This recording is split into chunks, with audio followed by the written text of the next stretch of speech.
हर खबर पर होगी आपकी पकड़। डाउनलोड कीजिए एबीपी लाइव ऐप।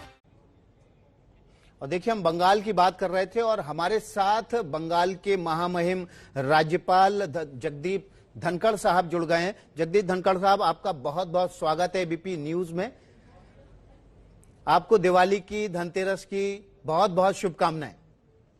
आप सबको बहुत बहुत शुभकामनाएं और पश्चिम बंगाल के हर नागरिक को बहुत बहुत शुभकामनाएं कि उनको शांति मिले, वायलेंस से छुट्टी मिले और हम ऐसे वातावरण में रहें जो हमारे प्रजातंत्र को कलंकित न करे।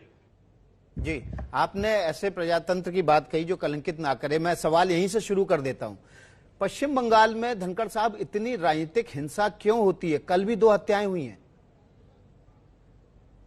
विकास जी, जब से राज्यपाल बना हूं, राजनीतिक हिंसा थमने का नाम नहीं ले रही है। This dance of death in political Arena प्रजातंत्र के लिए सबसे बड़ी चुनौती है। मैंने बार बार आगाह किया सभी को कि पॉलिटिकल वेंडेटा, पॉलिटिकल वायलेंस और पॉलिटिकल किलिंग्स, इस पर विराम लगना चाहिए। आपको आश्चर्य होगा कि पश्चिम बंगाल में अपोजिशन को कोई स्पेस नहीं दिया जा रहा है। हमारे विधानसभा में प्रतिपक्ष के नेता, कांग्रेस के विधायक अब्दुल मनन का मेरे पास पत्र है। उन्होंने कहा कि 55 साल के राजनीतिक जीवन में उनको इतनी शर्मिंदगी कभी महसूस नहीं करनी पड़ी कि एक ओसी लेवल का अधिकारी उनको राजनीतिक कार्य करने के लिए धमका रहा है। मेरे लिए सबसे बड़ी चिंता का विषय क्या है कि पब्लिक सर्वेंट पॉलिटिकल वर्कर बन गया है, वो फ्रंट लाइन पॉलिटिकल वर्कर बन गया है। और यदि अगर ऐसा आचरण होता है तो मैं समझता हूं प्रजातंत्र के लिए बहुत घातक है। मेरे सामने विकास जी 2 बातें पिछले कुछ घंटों में आई हैं जी। पहली बात, सिक्योरिटी कवर जो एजेंसीज किसी भी व्यक्ति को देते हैं, मापदंड के आधार पर देते हैं, चिंतन के पश्चात देते हैं, सोच समझ कर देते हैं, उसका विड्रोवल हैमर की तरह होता है कि आपने अपना राजनीतिक आचरण बदल लिया and cover is withdrawn. Murshidabad के जिला परिषद सभापति ने मेरे को लिखित में कहा है कि महामहिम राज्यपाल, ये ऐसा क्यों हो रहा है? और उनका संकेत साफ है, आप यदि अगर रूलिंग डिस्पेंसेशन के साथ हैं तो सिक्योरिटी है, वरना आपको हथकड़ी और मुकदमे मिलेंगे। यह पूरी प्रक्रिया प्रजातंत्र को कलंकित करने वाली है। ये मुर्शिदाबाद के जिस आप व्यक्ति का जिक्र कर रहे हैं महामहिम, क्या वो शुभेंदु अधिकारी का करीबी है, इस वजह से उसका सिक्योरिटी कवर विड्रॉ किया गया है? विकास जी, मैं राजनीतिक पृष्ठभूमि में नहीं जाता जी। एज राज्यपाल मैं राजनीति में स्टेक होल्डर नहीं हूं, मैं गवर्नेंस में हूं। उनका पत्र मेरे पास बहुत संजीदगी का है और उन्होंने जो कहा है मैं तो दंग रह गया। उन्होंने कहा अचानक विड्रॉवल किया क्योंकि मैंने एक कार्यक्रम में भागीदारी दी। मेरा यह कहना है, और जो बातें मेरे सामने पिछले कुछ घंटों में आई हैं, मैं वास्तव में परेशान हूं क्योंकि मेरी शपथ क्या है, I must preserve, protect and defend Indian constitution. एक व्यापक स्तर पर लोगों को एनडीपीएस मुकदमों में फंसाने की योजना हो रही है। आप अंदाजा लगा सकते हो, सुप्रीम कोर्ट ने इसमें व्याख्या की है कि गंभीर मुकदमे में कोई भी किसी को लिप्त करता है वो बहुत बड़ा दंडनीय अपराध है। और यहां सुनियोजित तरीके से इस प्रकार का कार्य यदि अगर प्लान किया जा रहा है तो राज्यपाल के लिए चिंता का विषय है। यह पहली बार नहीं है जबकि मैंने मुख्यमंत्री का ध्यान आकर्षित किया है। 18 अक्टूबर को मैंने माननीय मुख्यमंत्री को लिखित में आगाह किया कि मेरे पास ऐसी सूचनाएं आ रही हैं कि व्यापक स्तर पर राजनीतिक रोटी सेकने के लिए, राजनीतिक इंटिमिडेटरी मैसेज देने के लिए लोगों को गंभीर मुकदमों में लिप्त किया जा रहा है। और मैंने देखा है ऐसा हुआ है, चिंता का विषय है। मैं किसी भी हालत में नहीं चाहता कि पश्चिम बंगाल की जनता यह विश्वास खो दे कि यहां निष्पक्ष चुनाव नहीं हो सकते। पश्चिम बंगाल की जनता यह विश्वास खो दे कि बिना वायलेंस के चुनाव नहीं हो सकते। और मैं आपको कहता हूं, प्रजातांत्रिक व्यवस्था में आम नागरिक का बहुत बड़ा योगदान होता है। अभी कुछ देर पहले धनखड़ साहब, अभी कुछ देर पहले हमारे साथ दिलीप घोष जुड़े थे, बीजेपी के अध्यक्ष हैं। उन्होंने कहा कि स्वतंत्र और निष्पक्ष चुनाव नहीं हो सकते, बंगाल का माहौल कुछ ऐसा है। और उन्होंने ये भी कहा कि अब राष्ट्रपति शासन लगाने जैसे हालात हो गए। देखिए, राष्ट्रपति शासन लगाना नहीं लगाना इसकी सार्वजनिक चर्चा मेरे से ज्यादा आप समझते हैं हो नहीं सकती। पर मैं इतना कह सकता हूं, राज्यपाल is not a post office, राज्यपाल is not a rubber stamp. Bharat के संविधान के तहत जो भी कदम उठाने की आवश्यकता पड़ेगी, संविधान को बचाने के लिए, प्रोटेक्ट करने के लिए, प्रिजर्व करने के लिए और प्रजातांत्रिक व्यवस्था धूमिल न हो, मैं समझता हूं सब कदम उठाए जाने चाहिए। धनखड़ साहब, आपने कहा कि बहुत सारे अफसर जो है वो राजनीतिक दल के तौर पर काम कर रहे हैं, राजनीतिक दल के समर्थन में काम कर रहे हैं। ऐसे सरकारी अफसरों पर तो संविधान के प्रमुख होने के नाते आप भी कार्रवाई कर सकते हैं।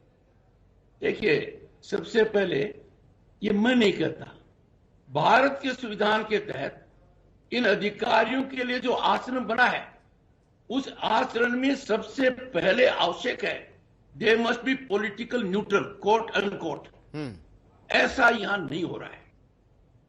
हालात यहां तक हो गए थे पहले कि सरकारी दफ्तर, सरकारी वाहन, पुलिस स्टेशन राजनीति का अड्डा बना हुआ था, और यही हालात अब भी हो रहे हैं। मैंने बहुत आगाह किया सरकारी अधिकारियों को, और मैं आपके माध्यम से भी उनको कहना चाहता हूं, they are playing with fire, it is very serious misconduct. तो आप कार्रवाई करेंगे ऐसे अफसरों पर? संविधान आपको शक्तियां देता है ऐसे अफसरों पर कार्रवाई करने की? देखिए, सबसे पहले समझाइश होनी चाहिए, सबसे पहले परसुएशन होना चाहिए। बहुत लोग समझ गए हैं, और मैं समझता हूं बाकी जो लोग नहीं समझे वो भी समझ जाएंगे। पर मेरा दृढ़ विश्वास है, और जनता को मेरा वचन भी है कि मैं मेरी शपथ पर खरा तभी उतरूंगा जब मैं भारत के संविधान के अंतर्गत जैसी परिकल्पना non violent free fair election की गई है वैसी निश्चित रूप से हो। और मैं मानकर चलता हूं, पश्चिम बंगाल की जो पहचान अनफेयर इलेक्शंस, वायलेंट इलेक्शंस की वजह से हुई है, उसका खात्मा होना चाहिए, और ये होगा। I am quite optimistic about it. लेकिन टीएमसी आरोप लगाती है कि आप एक खास राजनीतिक दल यानी कि बीजेपी के नेताओं की शिकायतों को ज्यादा तरजीह देते हैं। आपने राज्यपाल के दफ्तर को बीजेपी कार्यालय बना दिया है। जो आरोप लगाते हैं, they must engage into soul searching. As governor मैं एक ही स्क्रिप्ट फॉलो करता हूं, वो भारत के संविधान की है। मैं एक ही चीज का एजेंट हूं, वो भारत का संविधान का एजेंट हूं। कोई भी मुझे ये बता दे कि मैंने या तो ट्वीट के माध्यम से या पत्राचार के माध्यम से कोई ऐसा कदम उठाए हो जिसमें कोई राजनीतिक संकेत हो। My Raj Bhavan is open to people of all political variations. और मैं आपको बता देना चाहता हूं, कांग्रेस पार्टी, कम्युनिस्ट पार्टी और अन्य दल राज्यपाल के निरंतर संपर्क में रहते हैं। और मैं तो यह भी कहूंगा कि मुझे इन दलों से मार्गदर्शन भी मिला है। रूलिंग पार्टी ने दूरी बना रखी है, रूलिंग पार्टी ने क्यों दूरी बनाए रखी है ये उनको सोचने का विषय है। वो टीएमसी यही कहती है, सरकार बंगाल की यही कहती है कि आप सारी बातें सार्वजनिक कर देते हैं, आप ट्विटर पे लिख देते हैं, आप सबसे ज्यादा प्रेस कॉन्फ्रेंस करने वाले राज्यपाल हैं, ये आरोप आपके ऊपर लगाती है टीएमसी सरकार। मैं आपको बताता हूं, मैं ऐसा नहीं करता हूं। सबसे पहले मैं पत्राचार करता हूं, पत्राचार करने के बाद मैं दोबारा कहता हूं उनको, जैसे बंगाल ग्लोबल बिजनेस समिट है, सरकार ने 5 एडिशन किए हैं, 5 एडिशंस में सैकड़ों करोड़ का खर्चा आयोजन में हुआ है, और जनता को बताया गया 12,30,000 करोड़ का इन्वेस्टमेंट हो गया। अब बताइए, राज्यपाल जब पूछता है कि वो 12,30,000 करोड़ का इन्वेस्टमेंट कहां है। जहां आप पहाड़ बता रहे हो वहां कंकर क्यों नहीं दिखाई दे रहा है। वित्त सचिव जवाब नहीं देते हैं, वित्त मंत्री नहीं देते हैं। और 26 अगस्त को मैंने माननीय मुख्यमंत्री को पत्र लिखा जिसका जवाब आज तक नहीं आया है। अंत में जनता के सामने अपनी बात इसलिए रखनी पड़ती है क्योंकि राज्यपाल के पास इसके अलावा कोई चारा नहीं है। मैं बहुत प्रयास कर रहा हूं कि सरकार संविधान के अनुरूप चले, रूल ऑफ लॉ के अनुसार चले, पर आपको आश्चर्य होगा यदि अगर मैं डीजीपी को पत्र लिखता हूं, लिखवाता हूं, कहता हूं हालात खराब हैं, 2 लाइन में कहता है अमन चैन है। जब मैं विस्तृत जानकारी भिजवाता हूं और कहता हूं 26 सितंबर तक आप जवाब दीजिए, डीजीपी जवाब नहीं देता है। उनका जवाब कौन देता है आपको आश्चर्य होगा। डीजीपी के बिहाफ पर मुख्यमंत्री जवाब देती है और मुख्यमंत्री जवाब देती है। ऐसा आचरण पहले भी हुआ है। जब राजीव कुमार कलकत्ता के पुलिस कमिश्नर थे, मुख्यमंत्री ने शारीरिक रूप से अपना स्टैंड लिया था। देश के इतिहास में आपको और कोई पैरेलल नहीं मिलेगा, यहां भी नहीं मिलेगा। नतीजा क्या हुआ, राज्यपाल कहता रहा, मनीष शुक्ला की हत्या हो गई।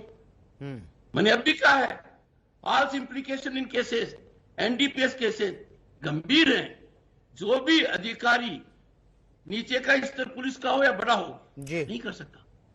मैं आपको बताता हूं, क्या राज्यपाल का दायित्व नहीं है कि सरकारी गलियारों में टिड्डी दल की तरह कंसल्टेंट और उसके लोग छा जाएं, पॉलिटिकल एग्जीक्यूटिव नतमस्तक हो जाए।